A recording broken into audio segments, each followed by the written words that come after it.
everybody. Welcome inside the CrossFit Update Studio. Sean Woodland back with Roy McKernan and Tommy Marquez as we turn our attention to day 3 and the events the individuals at the 2018 Reebok CrossFit Games Regionals will be facing. And Tommy, you mentioned this at the end of the day 2 show that we haven't put anybody under serious pressure yet with the first 4 events. Day 3 is usually where that happens, and when you look at these final 2 events, it is definitely going to happen on Sunday. Absolutely, and just like I've said that sometimes people will crumble under the pressure of the final events, I think it's awesome that we'll see some people step up to the plate and seize their dream of becoming a CrossFit Games athlete. I think contrast is the spice of life. You know, with the heartbreak, you have the thrill of and jubilee of winning, and I think seeing that at the end of the day is what really just makes me happy as an analyst and happy to work here. Right, and no matter what, as a fan or analyst for that matter, I think that the weekend, what I love about the events is that not just overall, but from day to day, there's such diversity and they're so different. And this final day is no exception to that. You're going to see 2 very different events play out, and like you said, I mean, the athletes who go into that final day in trouble, it's very hard to have a wheelhouse that is both good for Event 5 and Event 6. Let's take a look at the final 2 events of the 2018 Reebok CrossFit Games individual regional competition.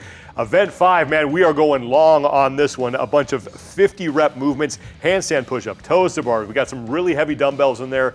We're going to be talking about a lot here coming up. And then event number 6, 2 movements that we have seen paired together in the past, rope climbs and then heavier thrusters than usual. And you could put the 6 events now that we have for regionals in a different order, and I don't think you would set yourself up for as an exciting a finish, but the way this thing lays out, we're going to get some fireworks on day number 3. These 2 events kind of feel like the 4th quarter of March Madness in the NCAA basketball tournament, where just all sorts of stuff is happening, people hitting deep shots, upsets, people crying, babies all over the place. Who knows what's going on anymore? That's what this is. And I love that we've built this theme of having, especially a final event that just lends itself to some crazy leaderboard shakeups. Yeah, and some events over the course of regionals, you get attached to the certain types of formats.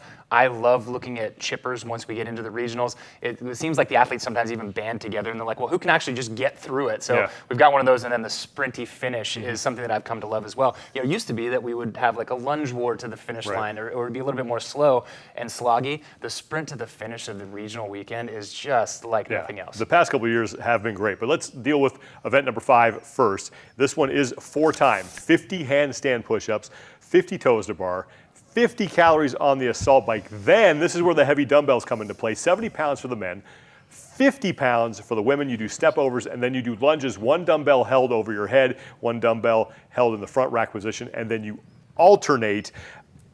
I think Dave Castro really with this event number 5 is just trying to beat people up before they take on that sprint event 6. You know, Sean, Avengers Infinity Wars is the top movie in the another world Marvel right now. reference. This will be your second now, I think. Second reference. Well, this is like the first Avengers movie when Hulk grabs Loki by the feet and just smashes him over and over into the ground.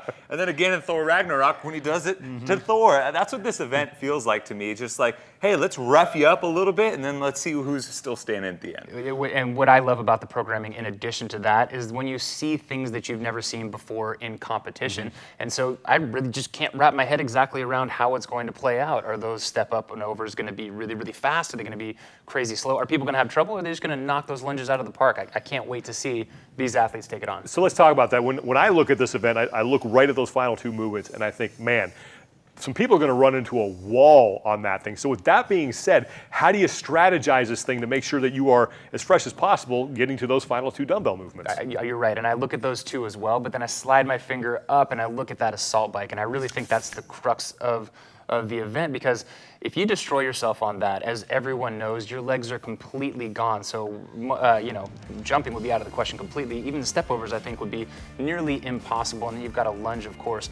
So I think on the assault bike, you got to know thyself. You have to know what kind of pace is sustainable, especially if you find yourself behind and you have to make up ground. You need to be really strategic and know what you can actually do so you don't wreck your entire event. And once you get to the step overs, I think practice here can make a huge difference, in particular with the step over cadence, right? With just 50 of these right jammed in the middle of this event, it can really just bring things to a screeching halt. So if you're someone that has some familiarity, you know exactly what your timing is, step over, whatever it may be, how you rest in between each rep, all of that matters, I think, over the course of 50 reps, or if you can be efficient and while other people are kind of struggling swinging the dumbbells along because they didn't practice well enough, I think cadence could be huge. Yeah. There are some athletes who have become known as sort of regional chipper specialists, and this certainly lends to that skill set. Who do you think might have a chance to set the event record here in event 5? May I? The second fittest man on earth, Brent Fikowski, is Mr. Regional Chipper. He has won every single chipper that he's faced, with one exception, his first year when he was competing in Australia. He's won the regional chipper even in the years that he didn't qualify for the CrossFit Games, and that includes a world record on the 50s in 2014, and also last year's brutal chipper that had single arm overhead walking lunges with a dumbbell. So I think he's got capacities that line up extremely well for this event. And people might say, oh, well, the handstand push-ups though, that's not a big man. That's not a big man thing. Well, in 16.4, he was 15th in the world. Pardon me, 18.4. No, 16.4. He was with the 55 handstand push-ups. He was 16th in the world. He's got that in the bag too. Well, on the women's side, for me, I think a 2-time champ in Annie Thorisdottir is going to smash this event and kind of remind everyone, hey, if you weren't paying attention, I'm still here. Primarily because you look at some of the buy-in movements in this particular event, the handstand push-ups and the toes to bar. Well, Annie is one of the best at handstand push-ups. She had a top time at 18.4, even with a penalty. She's got a 2-minute Diane, so those aren't going to be a problem. You look at her abs or turtle shell, she loves toes to bar. Those are no problem. But what I think really separates Annie is what allowed her to kind of capture those 2 championships and the rest of the public is that second and third gear she finds in events like this, where everyone else is getting tired. She puts that classic Iceland Annie smile, puts the hands up, and just kind of cruises her way to a victory. And I think she's going to do that in this particular event. Plus the Norse mythology thing, if we stick with that, Thor got smacked up and down, and now Thor's daughter. Oh, I like that you brought it back. Yeah, full circle there. All right, let's go to event 6, and this will be the final event of the regional competition. Just 2 movements. We have rope climbs and thrusters. The reps decrease. However, we have upped the weight on the thrusters. For the men, it's 155. For the women, it is 105, and it is a 7-minute time cap. And here is the sprint that we have come accustomed to seeing at the end of regionals. I think it's going to be fantastic. I mean, the Jedis may not crave excitement and adventure, but CrossFit Games athletes do, and we have seen in very similar events amazing comebacks and amazing failures and heartbreaks.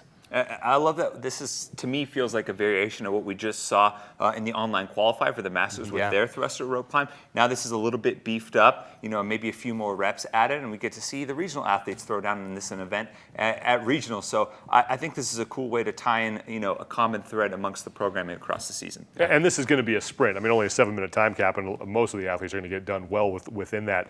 So with that being said, I mean, the main strategy is going fast, but there are things that you need to pay attention to in this event so you don't have a costly mistake. Yeah, I think flawless rope climbs is going to be a big thing. We saw, especially with the shortened rope, having a particular cadence, whether it be a couple of legless pulls, 1 pinch into the top, can be a huge difference, particularly because of the energy expenditure. Look at Ben Smith last year in the regional chipper. Same exact type of rope climbs. His were pretty much perfect. Every single one identical, a couple of legless pulls, 1 pinch to the top. What allowed him to be is not just fast on those rope climbs, but it saved him a ton of energy for the rest of the event, and that was really where he turned his weekend around. And I think it's going to be a similar situation, especially with spots to the games on the line. No doubt about it that the rope climb is going to be the main focus, and as well it should. My only concern and my only addition is that I think that could detract from the fact that these are extremely heavy thrusters. Even back in August, we've raised the weight substantially from what we then called heavy 17.5. So heavy has gotten even heavier in just a few short months. So I think it's at people's detriment to forget about that. Certainly the rope climbs are the most important, but practice those thrusters as well. Who do you think sets the best time here on event number 6? For the guys, I think it's a familiar name in Scott Panchik. Really what blew me away at last year's Invitational was some of the legless rope climbs he was doing. Now granted, it's kind of, you're playing with fire if you decide to do all of these legless. They're going to be a lot faster, but you risk the opportunity of burning out and maybe blowing up on the thrusters. But I think Scott's so efficient with stuff like thrusters. He's so strong. He's just the professional that's been there so often that I think he'll be able to actually do all the rope climbs legless, maybe mix a few pinches in there if he needs to save some energy, and kind of make his another trip to the CrossFit Games where he'll probably be in the top 10. I'm going with another veteran for the females, but it's not the daughter that you're thinking about. I'm actually going to give my shout out. I've been waiting to give for a couple years to thirder Helgadottir. All right. And here's why. I know this doesn't sound like the most obvious pick. However, in 2016, in event number 7. This was her breakout year in terms of performances and not just being the other daughter. She had a event record on Regional Nate, and then she goes into event 7. She looks me directly in the eye before the event. She's like, I'm gonna set an event record, keep your eyes on my lane. And she totally came through until the last rope climb when she got a really costly no rep. And it was balled up, right? It was Sam Briggs, Sarah, and Annie Thorsdottir, and they just stampeded right by her. She ended up in 5th in the event and 5th overall in the region, but I think she's got vengeance. She's obviously got the capacity. So as long as she can deal well with that barbell, this is going to be a really good one for her. We have the whole picture now. We have 6 events over 3 days of competition. Second straight year, we've only had 6. So one fewer event, not as many points. You mentioned that about Saturday on moving day. Give me your overall impressions now of the test that is regionals. Just slow clap for Castro, for sure, you know? I mean, what haven't you seen?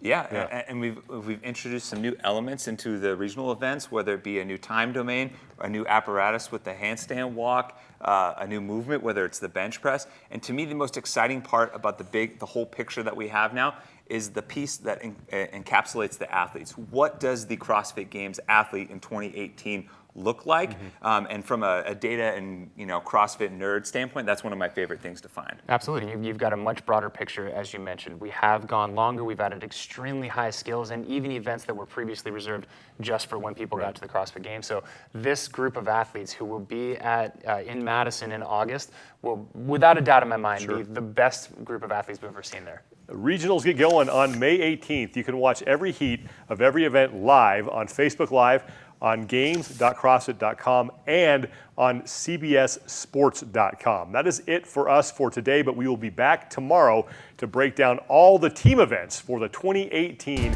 Reebok CrossFit Games Regionals. For Tommy Marquez and Rory McKernan, I'm Sean Woodland, and we'll see you tomorrow.